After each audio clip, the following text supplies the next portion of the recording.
Duresa. Duresa ba yan? Taga Santa Ah. Rosa din siya. Kaya nakalibre ako ng Ay, oo. Ano.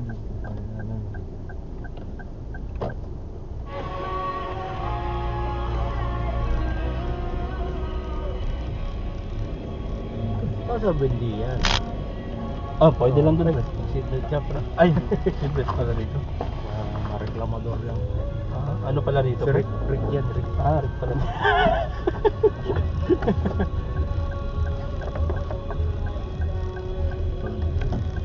Si Mac pre, patay. Na-postpone yung project niya sa dry dock sa ano? Ay, yung gano'n. Sa Cebu. Nag-earthquake eh. Ano yung shipyard eh. Baka hindi na sa Cebu ang dry dock.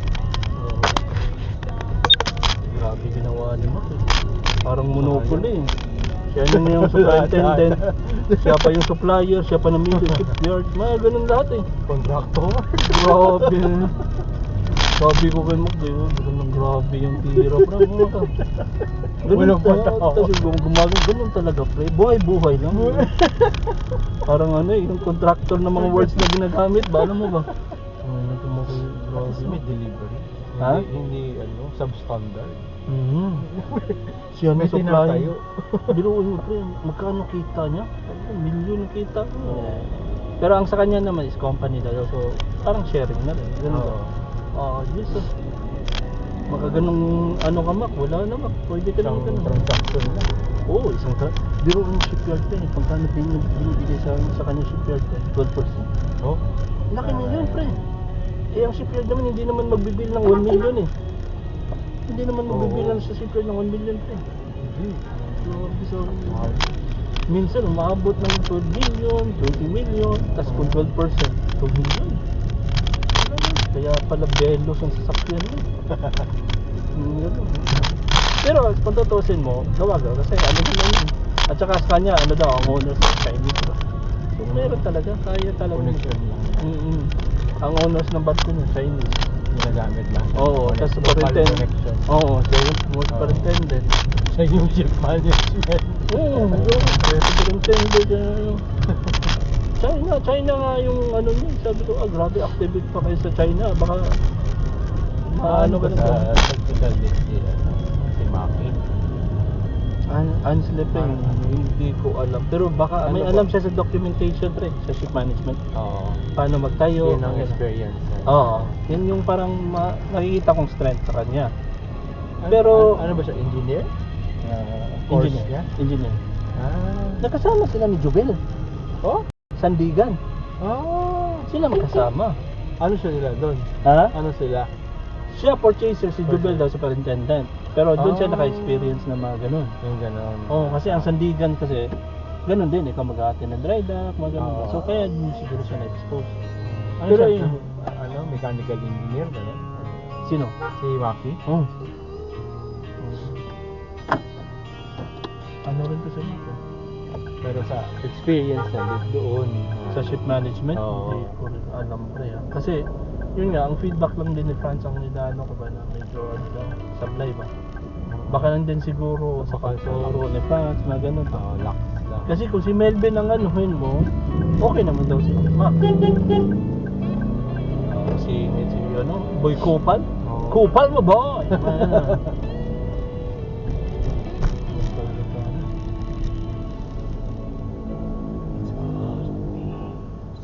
Ito, mamaya no, tapos pagsakay ko sa bus ba? Ito yung nagreklamo kaninang umaga. Nandiyan din pala sa... Kinuha ko yung pangalan niya, tapos ano ko pre, ano tawag doon? Kinuha ko pangalan niya, sabi ko, i-ano kita sa DTI. Kasi kung tutuusin mo, kung meron kayong prangkisa, sinasabihan kayo, pumunta kayo ng departure na alas 9, dapat mag-depart kayo ng alas 9. Hindi yung magpapadepart ka ng alas 8:40 kasi anong tawag doon? Anong tawag doon? Kasi puno na.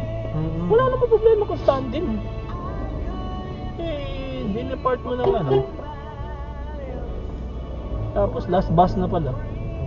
Tapos nagsabi ka pa, antay lang, tatawag ako. Jackliner ka, hayop ka. Hindi pala dumaan kasi ano daw, konti lang ang pito. Customer service, dapat. Sinuwang ko, bukas magdala ako ng sasakyan siguro. Baka anuhin ako eh. Ikaw yung nagreklamo kahapon ah. Pagbalik mo bukas. Oo, magdala ako ng Yeah, good. sasakyan. Oo. Mahirap na. Baka... Kalimutan. Hindi pa niya malilimutan yun. Kasi nakita ko yung namula rin siya eh. Kasi hindi lang naman ako nagreklamo. Marami rin. Nagreklamo ako. Walang iya ka kuya Nagalit eh. talaga. Oo. Parang binaboy rin siya. Walang iya ka eh. Pinapaantay mo pa kami rito. Sabi mo, antay lang. Dapat ikaw masunod kasi ikaw yung dispatcher. Ganun siya ng mga ano. Parang ano lang. Tabla-tabla lang tayo. Ganun na. Biruan mo kanina pa eh. Binook na lang ako ng asawa ko ng ano, Grab. 725 papunta office. Tapos sabi pa na ano, Skyway tayo. Skyway na lang tayo para makaabot ako anong oras na. Nakaalis. 9:15 nandun ka pa yun. Oo, nakaalis So, talaga wala ng bus. Wala na, alas Hindi 9 na. lang last Tapos trip. binok ka ng Oo. ano. Ang sabi ko sa asawa ko na ano, uwi na lang ako. Hindi, book na lang kita. Huwag mo anuhin. Flood control. Ayan na. Tiba-tiba na naman si Discayo. Wow, builder. Wow, builder. Delikado to ngayon, pre. Delikado mag-martial law. Delikado magkagulo kasi ang Mindanao, pre, one stick sila kay Sara eh. Oo, Duterte. Oo, sabi pa naman nila, wag niyong galawin si Sara kung hindi, magkakaano lang tayo. Eh ang mga Duterte kasi pre, may dugong Maranao din eh. Ang mama ni Duterte is Maranao eh. May, Muslim ang mama nila eh. Kaya ano rin ba? Unang-una, pagod na rin daw ang mga retired AFP. Pagod na rin din sila. Biruin mo ba naman yung gano'n? Pumunta ng Cebu pre, nag-speech pang buwisit. Sabi niya na, tinawagan ko na si, sa Red Cross, si dating Senator, Dick Gordon. Puto Boy budol talaga yun. Oo, pag nagpaano na ako, nagpadala na ako ng tent, yung ginamit sa COVID. Pero wala na tong COVID. Baba, sabi ko, baba. Parang ano ba?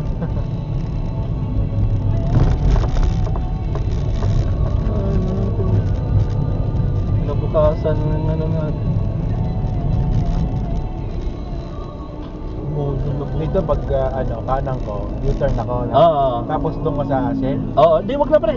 Ano na lang pre, ako Sure na ka? lang. Oo. Ibaba ka sa kantong na lang. Oo, ganun. yung pag ano mo, para makadiretso na lang. Ako na lang, lalakarin ko na lang. Malapit lang ngayon. Ayan lang. Doon ka na lang tikapin. Ay hindi, ako magbabas ako. Bus. Oo. Walahin ko na lang. Lakad lang yun, dali lang. Sure ka? Kaya lang yun. Yung bus na... Jack, yung sa Buendia, yung sa may LRT. Dito rin yan? Hindi. Sa may Shell o doon sa kabila? Kabila pa, unahan sa may LRT. Lakarin ko na lang, okay lang. Yan. Sure ka? Oo, pre. Ano? Oo. Iikot kita doon. Huwag na pre, okay lang yun. Ano? Naku po, 10:28 This na. time check is brought to you by Isadat Supermarket. Shop na sa Isadat Supermarkets. A chance to win one of 6 50,000 pesos worth of groceries Part 3. This time check is brought to you by Unahing palakasin ang immune system. Magtiwala sa Pro. Immune Pro. Anak, kumain ka na. Luto na yung ulam. Busog pa, ma. Sumabay ka na sa amin. Busog pa nga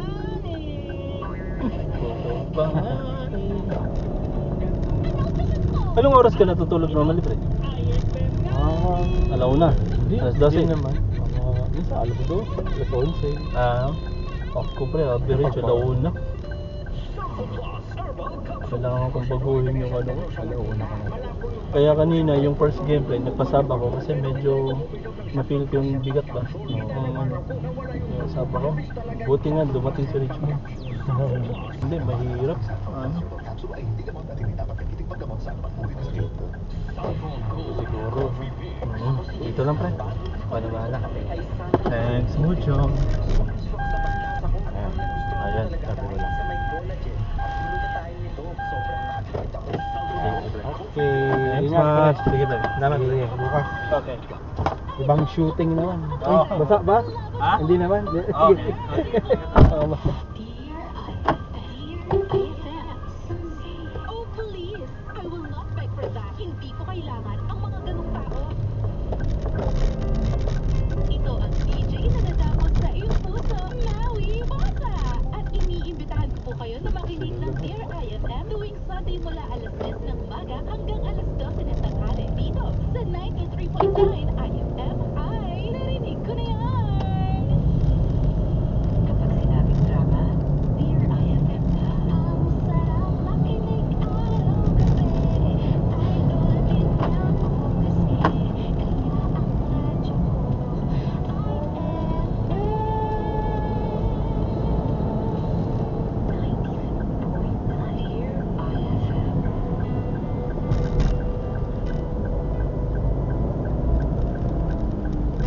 Moving on is one of the hardest things to do after a breakup.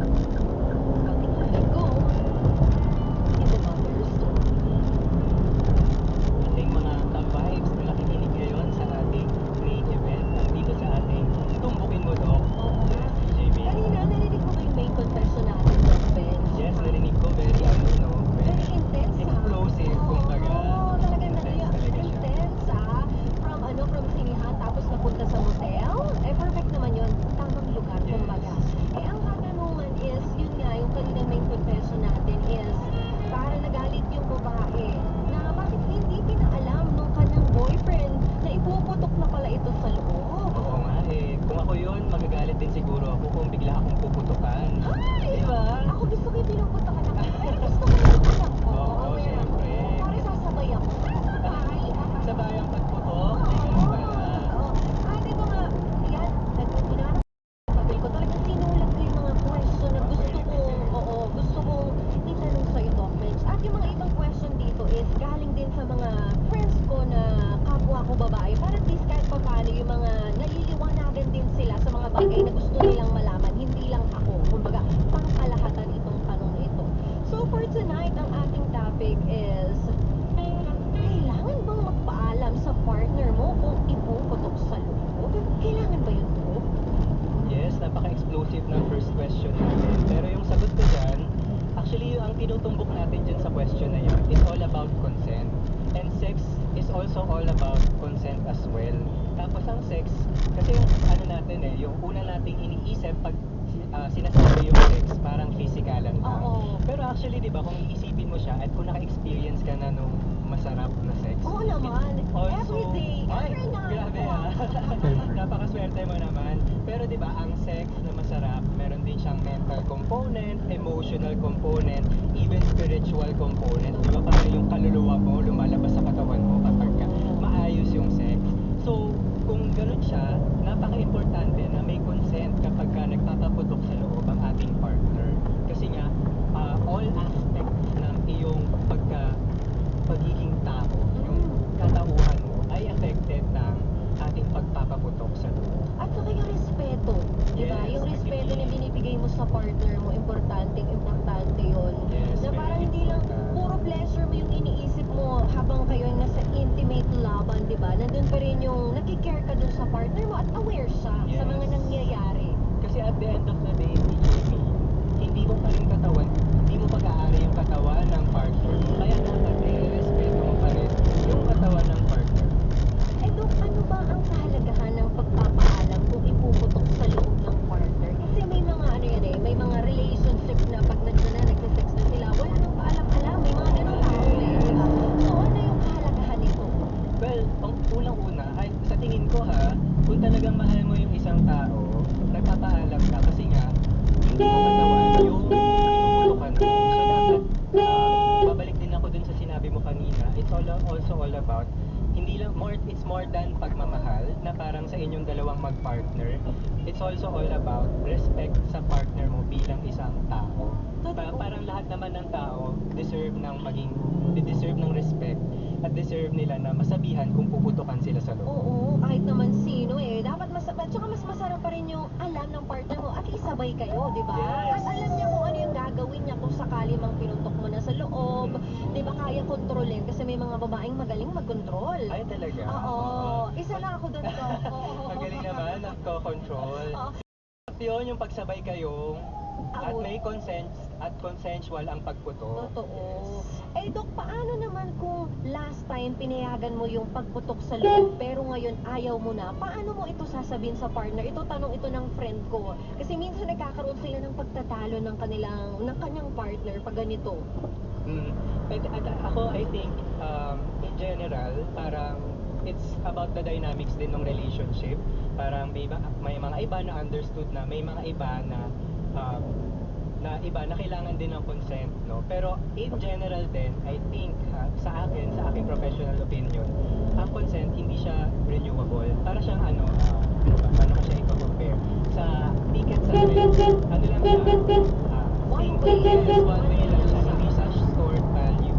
True. Card. Sa lifetime. Sa lifetime. Kasi, so ang pinakamainam talaga, every time, nagpapaalam ka kung magpapaputok sa loob. Ito may nagtanong sa atin. Galing kay Matthew Chua to. Okay lang po bang itutok ko sa bibig ng partner ko? Mahal ko naman po siya eh. Grabe ka, Matthew Chua, ha? Matthew Chua, ang advice ko, kasi kahit itutok siya kasi pag-usapan, gusto ko rin siyang pag-usapan yung mga negative, or yung mga consequences ng pagputok sa loob na walang consent. Pero sige, kasi pagka pinuputok natin sa loob ng ating bibig, no, na-expose pa rin tayo sa different types of mga tinatawag nating STIs o sexually transmitted na mga infections o yung mga sakit na nakukuha natin sa pagchuchak. Hindi lang siya sa private part to. Hindi lang. So, delikado din hindi kahit pa paano, kundi delikado rin sa bibig, lalo kapag ikaw ay nakipag-sex o yung taong yun may sakit. Yes, lalong-lalo na kapag meron kang mga singaw o kaya pagka meron kang mga anong tawag dito, mga sugat sa loob ng bibig mo. Kasi yung semilya o yung cum, kapag pinutok siya sa loob at pumasok siya dun sa mga Kung saan kahit na dun may sa mga singaw, sa mga sugat, doon tayo nagkakaroon ng hawaan. So kailangan din talaga kahit pa paano, kahit sa bibig mo iputok yan, kahit sa ang parte pa, kahit sa labas, mas maganda pa rin sinasabi ninyo sa partner ninyo na eto na, lalabas na, di ba? Para at least may consent at alam ng tao, lalo na kung kayo ay nasa madilim na lugar. Yes. Pero paano nga ba sisimula ng open conversation tungkol sa ganitong topic? Kasi medyo siya, awkward siya kung tutuusin. Meron talagang isa sa kanila na, especially sa lalaki, na mababad trip na parang, teka lang, kinokontrol mo naman yung pati paglabas ko, di ba? So, paano natin sisimulan yung ganitong conversation? I think yung parang sinabi ko rin kanina, na depende siya sa dynamics ng relationship nyo.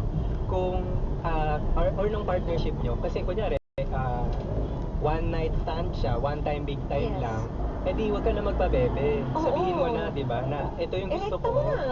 Ayoko na puputukan mo ko kasi pinoprotektahan ko yung sarili ko. Pero kung ang relationship Long dynamic time. nyo ay long time na, I think dapat nagiging part na siya ng normal conversation At ninyo. mas madaling pag-usapan kasi Yes. kilala nyo na yung isa't isa. Paano mo sisimulan yung conversation na palambing? Yes. Diba? Paano mo sisimulan ng hindi ma-offend yung partner mo? And I'm sure, kung long time na kayo, yung guy is maiintindihan niya yun. Kasi mahal ka niya eh. Ibibigay niya sa'yo yung bagay na limit mo kung ano yung ayaw mo at yung ano yung gusto mo. Yes, Yun. Gigi. So, sige po, Doc. At nire-respeto ka niya. Yun yung perfect doon, di ba? At yun nga, sabi ni Doc, kapag kayo ay ngayon lang nagkita, wag ka na magpabebe, di ba? Rektahin mo na, kasi hindi mo naman sure kung kailan mo ulit siya makakasama at hindi mo alam kung sino ang nakakasama niya, yung routine niya gabi-gabi, di ba? Kaya nakakatakot. Kahit na sabihin mo parang Yummy, Oo, napakalinis. napaka-yummy, napakalinis. Pero hindi mo pa rin alam kung ano yung history ng mga makaka-sex mo, makaka-chuk-chak mo. Kaya, importante rin yung pagiging maarte. Hindi yan nakakasama sa atin. Kasi para sa atin yan. Eto, Doc, paano naman kung nagalit yung partner ko? Kasi sinabi kong ayaw ko na sa loob iputok. Paano i-handle yun? Grabe sa akin, PG, isa yung red flag, di ba? Kapag parang hindi niya nire-respeto yung autonomy mo at saka hindi niya nire-respeto yung consent na binigay mo kung hindi mo man binigay yung consent na yun. So, sa akin, parang kung ano siya, red flag siya sa atin, bakit hindi ka pumapayag? Dapat kasi nino-normalize na natin or sinisimulan na natin sa panahon natin ngayon yung pag-normalize ng consent na parang hindi every time yung gusto mo yung masusunod. Masusunod. Kasi sa relationship, it takes two tango. Yes. Diba? Hindi pwedeng ikaw lang. Kailangan ano pa rin ang partner mo. Tama yun, no? Pag hindi na kayang respetuhin ang no mo, yung ganong bagay na napakalit lang, what if pa? Sa ibang bagay pa, hindi kayo magkakasundo. Leave. True. Totoo. Hindi totoo. No? Kahit ako yun sa sitwasyon, ako, naku, red flag yun. Hindi ka marunong tumanggap. Ito nga yung gusto ko. Ito yung hindi ko kaya. Diba? Bakit ko ipupush sa akin yung bagay na gusto mo? Paano naman yung gusto ko? True. Diba? Tapos kapag ka nagkaroon na ng mga mga negative na mga consequences, iiwan ka lang din Oo, niya. ihahag Kaya ka niya. iwan mo na rin siya, di ba? Oo. Ikaw na yung mauna. Oo, hindi i-take yung responsibility niya, di ba? Oo. Yung, kung ano man yung ginawa niya, nakabuntis man siya o nakahawa man siya ng sakit, yun yung masakit doon. Kaya dapat maging, maging marunong tayong ipakita yung mga boundaries natin, yung mga no's natin, di ba? Yes. Ano bang pwedeng mangyari kung ipuputok sa loob ng walang pasabi? Sa akin, in my professional opinion or professional na pagsasalita, no, dalawa yung pwede mangyari. Una, kapag lalaki at babae, pwedeng magkaroon ng unplanned na pregnancy o yung mga pregnancy, pagbubuntis na hindi pa ready. pinlano. Oo, hindi Lalo pa na ready. sa mga kabataan, na mga estudyante pa lang ngayon, Oo. nagsisimula pa lang na trabaho, nagsisimula pa lang abutin mga pangarap nila. Yes, yan yung gusto nating ma-prevent, yung hindi inaasahan ng mga pagbubuntis. Kasi kapag ganyan, kunyari, mas malaki yung chances or possibility na magkaroon ng risky na pregnancy, no, kapag teenage or minsan nga ngayon, mas mabata pa yung mga nagkakaroon ay nabubuntis eh. Tapos, sa mismong pagbubuntis, no, maraming mga risk din na parang pwede kang magka-anemia, pwedeng tumaas yung blood pressure mo, magka-diabetes. Napakarami ng mga komplikasyon na pwedeng mangyari sa'yo kapag ikaw ay nagkaroon ng unplanned pregnancy. Balikan natin yung number 3 do, kasi may gustong magtanong ulit at liwanagin ito. Paano daw kung last time pinayagan mo yung pagputok sa loob pero ngayon ayaw mo na? Paano mo ito sasabihin sa partner mo? Pagka ngayon ayaw mo Oo. na. Kung pumayag ka nung first, 'di ba sabi mo nga parang ano yan parang pagsakay mo sa train, hindi naman yan lifetime 'di ba? Yes. One way lang siya. So gusto lang ulit marinig ng mga ka-vibes natin, lalo na yung mga kaka-tune in lang sa atin ngayon. Yes, mga ka-vibes. So, gusto ko lang i-emphasize, no, at gusto ko nga i-normalize natin yung consent na kailangan nating makita yung honesty o yung pagiging honest, pagiging tapat sa iyong partner as something sexy. So, honesty is sexy. So, ako, kung yun nga yung dynamics ng relationship nyo, go straight to the point na, Han, Kasi last time, okay diba, naman ganito, eh. oo. So, ngayon, pwede bang it's pahinga muna tayo kasi baka mahirapan din tayo sa sitwasyon natin ngayon. So I think mapag-uusapan talaga siya. So, nakadepende talaga yan sa communication ninyo. Yes. Kung paano nyo isi-set yung communication nyo, paano mo sasabihin, at paano iti-take ng partner mo. At doon mo makikilala ang isang tao. Yes. Diba? Kung kaya kanyang intindihin. Of course. Tapos yun nga, parang huwag ka na magpabebe. Minsan talagang kailangan natin straight to the point na ito yung gusto natin mangyari at yun yung dapat mangyari. Totoo yan, Dok. No, minsan mararanasan mo yan, lalo na kapag ikaw ay na-starstruck doon, yung taong gusto mo, tapos may nangyari sa inyo for the first time, yung may mga boundaries ka, pero hindi mo kayang sabihin kasi nga parang wala na ano ka na na-starstruck ka sa kanya, nahiya ka na. Pero dapat yun nga, para din sa inyong sarili at sa inyong kalusugan, matuto tayong mag-voice out. At hindi naman ibig sabihin nun masamang tao na tayo pag nagpakatotoo tayo. Yes, of course. Ano ba ang paraan para makaiwas sa mga sakit na nakukuha sa pakikipag-sex? Yes, isa nga yan sa mga parang consequences ng pagputok sa loob ng hindi mo pinaalam. So yung mga STIs or yung mga sexually transmitted infections. Infection.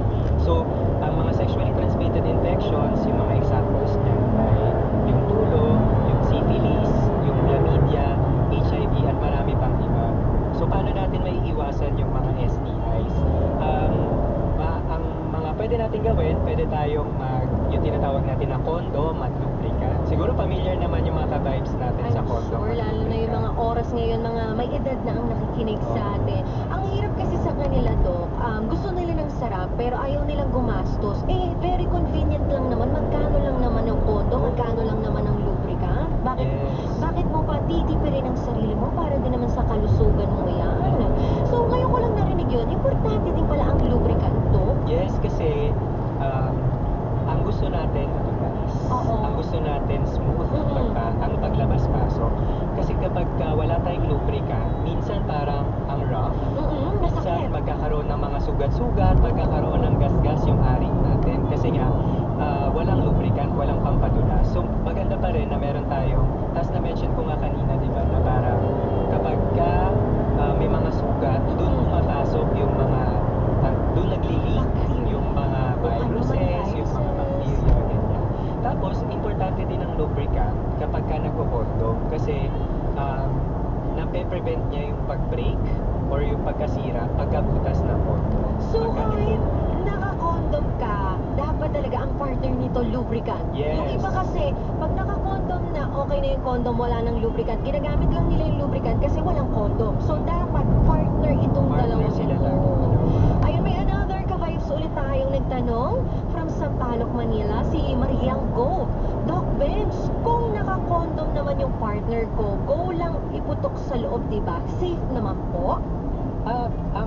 Ang ating condom, 98% ang kanyang effectivity no sa pag-prevent ng ating mga unplanned pregnancies. So, masasabi naman natin na may protection mula sa mga unplanned pregnancies, pero hindi pa rin siya yung masasabi natin yung pinaka-effective na method natin for family planning or for contraception. So, pwede rin kasing mabutas yung condom. Oo, yun nga yung sinasabi ko Oo. kanina. Kaya- Dapat maayos yung pagkakalagay, dapat may lubricant, ganyan. At saka dapat yung quality din, di ba? Yes. Kahit pa paano. Kasi sa'yo rin naman yan, ikaw din ang mag-benefit saan. Eto, tanong ng kaibigan ko, Dok, paano naman kung gusto naming iwasan yung unplanned pregnancy? Okay na kaya yung withdrawal method? Ay, naku, yung withdrawal method, hindi siya ganun ka-effective. Mababa yung effectivity niya. Sa listahan natin ng mga pwedeng contraceptives, no, siya yung mababa yung So, yung pinaka-last. effectivity niya. No? Kasi, yun, una, kasi baka hindi mapigilan, Mm. no? Baka hindi maka-withdraw at the end of the sex, di ba? At ikalawa, minsan, sa sobrang excitement natin, alam mo ba yung pre-cum, DJB?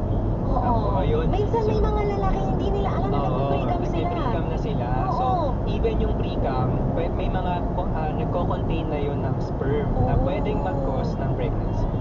So, yun pala yun. So, hindi rin talaga safe yung paano yung nag-withdrawal method pero may sinasabayan na calendar? May mga ganyan akong friends na naka-calendar sila. Well, ano naman siya, nagpapatong yung pagkaka-effective nila, pero yung calendar method kasi hindi rin siya ganun ka-effective na method for family planning. So, kasi ano siya nakabase siya sa pagbibilang mo nung cycle mo. Tapos, depende kasi yun, parang minsan, hindi naman automatic na parang, una, dapat regular yung menses mo. Tapos, di ba, parang monthly, pwede mag-iba-iba yung first totoo. day mo. Depende kasi yan sa hormones mo at depende kung ikaw ay stress pa sa work o Yes. ano. Kaya hindi rin nasusunod minsan yung regular na dating ng menstruation mo eh. So, hindi rin siya ganun ka-reliable as a method of contraception. So, ano yung pinakamaganda sa lahat? Well, depende pa rin siya, no? So, depende sa choice, depende sa katawan mo, sa preference mo. May family planning method na para sa iyo. So, meron tayong mga pills, no? Mataas din ang effectivity ng ating mga pills, pero kailangan mo siyang inumin. Dok, may tanong ako dyan. Sige, Ito, go. yung about pills. Sabi nila, bawal daw mag-pills sa mga nasa 18 years old or dapat daw ang nagpi-pills is yung nakaranas ng mga anak. Totoo ba yun? Hindi naman. So, wala naman tayong age restriction sa ating mga pills, no? Tapos wala rin tayong, kumbaga parang dapat nanganak na para magkaroon ng pills, no? Pero ang best way pa rin talaga, pagdating sa pills, kasi iniinom siya. Oo. Actually, sa lahat ng mga family planning methods natin is to consult sa OB. ating mga OB or sa ating mga health center. Kasi alam naman nila yan kung ano yung mga different family planning methods natin. So sa mga ka-vibes natin na ito, kunwari ngayon nakinig sila sa atin, na open na yung mind nila, na engganyo silang mag-family planning, saan sila pwede tumakbo para humingi ng tulong for family planning? Alam mo, libre ang ating mga family planning method sa ating mga health center. So pwede silang pumunta sa pinakamalapit na health center o kaya sa ating mga hospital. Doon sila pwede mag-consult kung ano yung best na family planning method sa kanila. Pwede na rin sa kanilang ibigay yung mga condom, yung mga pills, yung mga pwede na silang injectahan ng ating mga injectables, or pwede silang mag-implant ng IUD kapag nandun na sila sa center o sa mga hospital. So libre lang yan sa mga public Yes, ano natin. oo. So ayan mga ka-vibes, lalo na kung ikaw ay after 9 months ikaw ay anak ng anak, di ba? Oo. Ay nako, ito na yung perfect para sa'yo. Ito na yung sign kung nakikinig ka. At kung ikaw naman ay mister, tulungan mo na yung misis mo, di ba? Mas Agree ako nakakagwapo dyan, yun. JB. Kasi parang lagi nating iniisip, sa babae lang dapat ang contraception, pero responsibility din siya ng lalaki. Totoo. Ikaw namang engganyo. Ito naman, gaano ba kataas ang chance na mabuntis kung ipuputok sa loob? Depende pa, puro ako depende, pero napakaano kasi talaga, case to case basis ng ating mga family planning methods, no? So, kung putukan ka sa tinatawag nating fertile window ng babae, no? So, yung fertile window, yun ay yung day 9 to day 18 ng ating, or day 8 to day 19 ng ating cycle.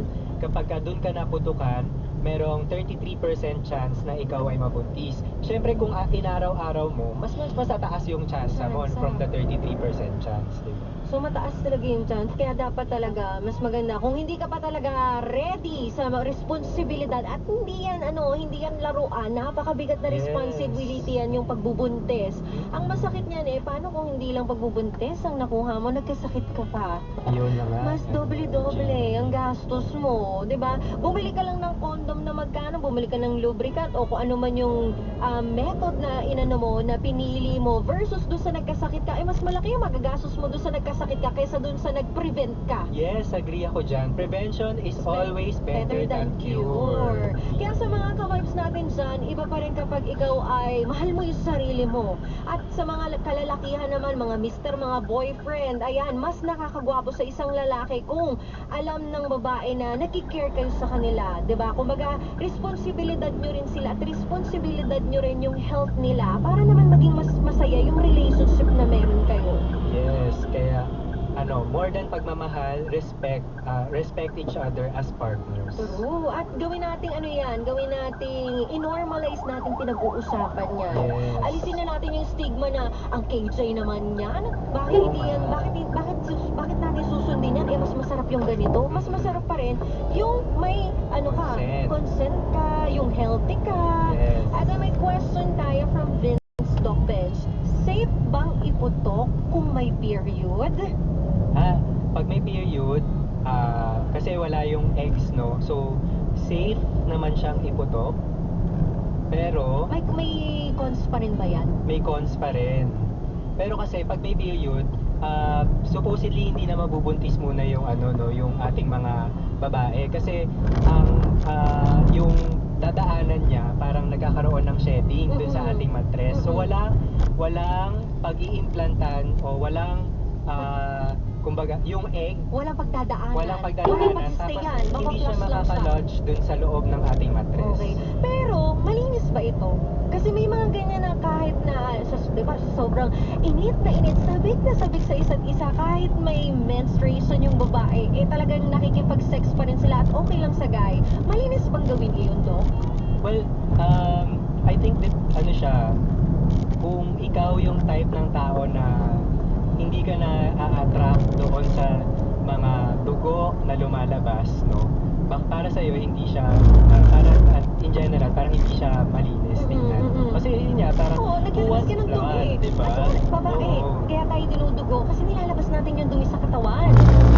So, parang... So, sino ba gusto na may dugo habang kayo ay nagse-sex, di ba? So, rin siya, mas maganda na yung walang menstruation. At the same time, naka-condom, naka-lubricant. At the last question natin, Doc, ano ba ang pwede pwedeng maging epekto kapag nagkaroon ng unplanned pregnancy, lalo na kung hindi talaga mag-partner? I think sa panahon natin ngayon, no, yung pinaka naiisip ko na parang effect ng unplanned pregnancy na hindi masyadong maganda is yung effect niya sa financial na situation ng ating yung magiging pamilya. So, halimbawa, marami akong mga naging pasyente before na umabot sa 6 yung kanilang mga anak, 6, 7, 8, Grabe. ganyan. Grabe, diba, DJ May? Tapos, ang lagi nilang sinasabi, kasi tinatanong ko sila 6 na yung anak mo, ano yung mahirap sa pagkakaroon ng 6 na anak? Ang sinasabi nila is, yun nga, yung resources na hindi enough para pag-aralin lahat ng mga anak nila, no? Hindi mapakain lahat ng anak nila, so hindi nakakakuha ng proper nutrition.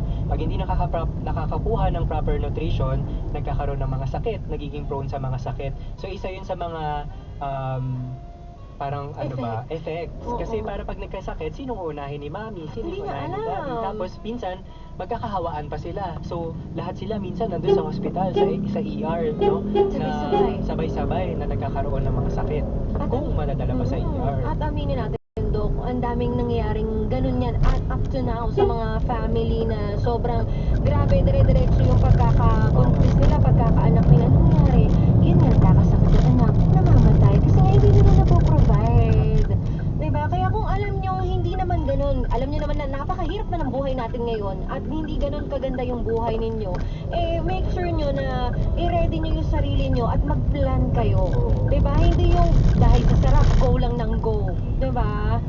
Sarap ngayon, hirap later. True. Ayan. Maraming salamat sa iyo, Doc. Ayan, may gusto ka bang sabihin sa mga ka-vibes natin para mas lalo silang mapangaralan dito sa kailangan bang mapaalam sa partner kung ipuputok sa loob? Sige, sa ating mga ka-vibes na nakatutok ngayon sa atin, no? So unang-una, i-normalize natin yung paghingi ng consent at pagrespeto sa autonomy at sa katawan ng ating mga partners. Hindi mo pag-aari yun, so dapat magpapaalam ka kung puputukan mo. Ikalawa, marami tayong mga methods para mag-prevent yung mga sexually transmitted na infections at mga unplanned pregnancies. Kumonsulta lang sa pinakamalapit na center o sa mga hospital na malapit sa inyo at mabibigyan kayo ng karampatang yung appropriate na mga methods or mga mechanisms for contraception para sa iyo. Ayan mga ka-vibes, libreng-libre lang yan. At pwedeng-pwede kayong lumapit sa pinakamalapit na health center Yes. at para iwas gastos. Ito naman may pahabol. Paano daw? Ito maraming ganito sa atin. Paano daw kung sa puwet iputok? So, syempre, wala na yung unplanned pregnancy doon. Wala na ba? Oo, Wala na ba? Oo, wala na, syempre. Pero, meron pa ring risk Risk, ng mga yes. sexually transmitted na infection. Kasi kapag ka nag-anal sex, no, lalo na kung walang condom, walang lubricant, nagkakaroon pa rin ng mga sugat-sugat dun sa ating daanan sa ating anus, sa ating puwet. Tapos, kapag nilabasan ka doon, yung mga sugat-sugat na yun, doon papasok yung mga virus. No? So, hindi pa rin advisable na magpaputok sa loob. Oo. ng Kung gusto mo puwet. pumutok, Kahit puwet yan. oo. Kung gusto mo pumutok, maglagay ka ng kondom. Yes, Diba? kondom na lang. Tapos Kondom. lubricant. Oo, di ba? At least pag pinutok mo, andun pa rin sa loob. Kasi iba yung feeling kasi, sabi nga nila, Dok, sa mga lalaki, iba yung feeling kapag sa loob pinuputok. Di ba? Di ilagyan mo ng supot, dun, di ba? Yung iputok. O kaya mas maganda lang din, kahit naka-kondom ka, sa labas na lang din. Di ba? At least para mas nakikita mo yung pinaghirapan mo. Pinaghirapan nyo. Oo, Pinaghirapan yung dalawa. Ay, maraming salamat, Doc Benz. Ang dami naming natutunan sa iyo. At sobrang, for sure, ang mga ka-vibes natin ngayon na open na ang mind nila for a safe sex. Ayan, maraming salamat ulit, Doc Benz. Maraming salamat din, DJ Me, at sa ating mga ka-vibes na nakatutok ngayon. Ayan, maraming salamat sa lahat ng ka-vibes natin. Yan ang Tumbukin Mo, Doc. Hatid sa inyo ng programang main event na mapapakinggan mo every Wednesday night pagsapit ng 10:30 p.m. to 11. Dito lang yan sa 92.3 FM Radio Manila, your favorite music radio, ka-vibes. Walang masama sa usapang masarap. Tulong mo lang